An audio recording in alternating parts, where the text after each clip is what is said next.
ஒரு ஊரில் கண்ணாயிரம்னு ஒருத்தர் இருந்தார். அவர் ஒரு சரியான கஞ்சன். தனக்கோ குடும்பத்துக்கோ கூட காசு செலவு பண்ண கஞ்சத்தனம் பார்ப்பார். அதனால் அவரை ஊரில் எல்லாரும் கருமி கண்ணாயிரம் அப்படின்னு தான் சொல்லுவாங்க. ஒரு நாள் நல்ல மழை பெஞ்சுது. கண்ணாயிரத்தோட வீட்டு கூரையில் நிறைய ஓட்டை இருந்ததால் வீட்டுக்குள்ளே மழை தண்ணி ஒழுக ஆரம்பிச்சுது. கண்ணாயிரத்தோட மனைவி அவர்கிட்ட வந்து, வீட்டை கொஞ்சம் சரி பண்ணலாம்ல, எப்படி ஒழுகுது பாருங்க அப்படின்னு சொன்னாங்க. உடனே கண்ணாயிரம், இன்னும் 2 மாதத்தில் மழை காலம் முடிஞ்சிடும், அப்புறம் என்ன ஒழுகவா போகுது, இதை சரி பண்ண நிறைய பணம் வேணும், பணம் என்ன மரத்திலையா காய்க்குது அப்படின்னு கேட்டார்.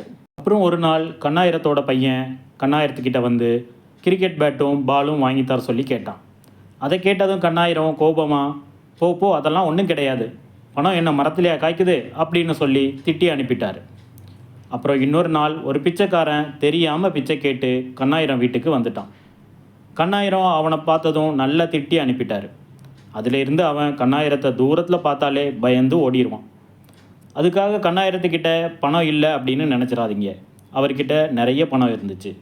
அந்த பணத்தை எல்லாம் அவர் ஒரு பெட்டியில் வச்சு தோட்டத்தில் இருந்த மாமரத்துக்கு பக்கத்தில் ஒரு பள்ளம் தோண்டி அதுக்குள்ளே யாருக்கும் தெரியாமல் ஒளிச்சு வச்சுருந்தார். வீட்டில் யாரும் இல்லாதப்ப அவர் அந்த பெட்டியை திறந்து அதில் இருக்கிற பணத்தை பார்த்து சந்தோஷப்பட்டுப்பார்.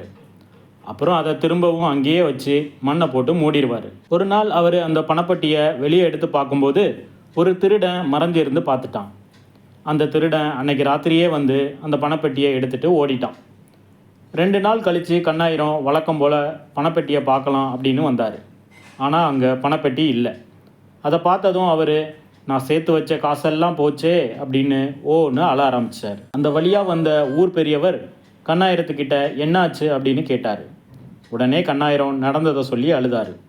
அதுக்கு பெரியவர், அவ்வளோ பணம் இருந்தும் அதை வச்சு உனக்கு வாழ தெரியலை, அந்த பணத்தை வச்சு நீ உன்னோட வீட்டை சரி பண்ணியிருக்கலாம், உன்னோட மனைவி அப்புறம் உன்னோட பையனுக்கு அவங்க கேட்டதை வாங்கி கொடுத்து சந்தோஷமாக பார்த்துருக்கலாம். ஆனால் நீ எதுவும் பண்ணல. அந்த பணத்தை வச்சு உனக்கு எந்த பிரயோஜனமும் இல்லை. அதனால் அந்த பணம் உங்ககிட்ட இருக்கிறதும் ஒன்று தான், இல்லாததும் ஒன்று தான். எதுக்கும் போலீஸ் ஸ்டேஷனில் போய் ஒரு கம்ப்ளைண்ட் கொடுத்துப்பாரு, பணம் கிடைச்சாலும் கிடைக்கலாம் அப்படின்னு சொல்லிட்டு கிளம்பினார். எதிர்காலத்துக்காக பணத்தை சேமித்து வைக்கிறது முக்கியம்தான். ஆனால் அதுக்காக ஒரே அடியாக கஞ்சத்தனமாக இருக்கக்கூடாது.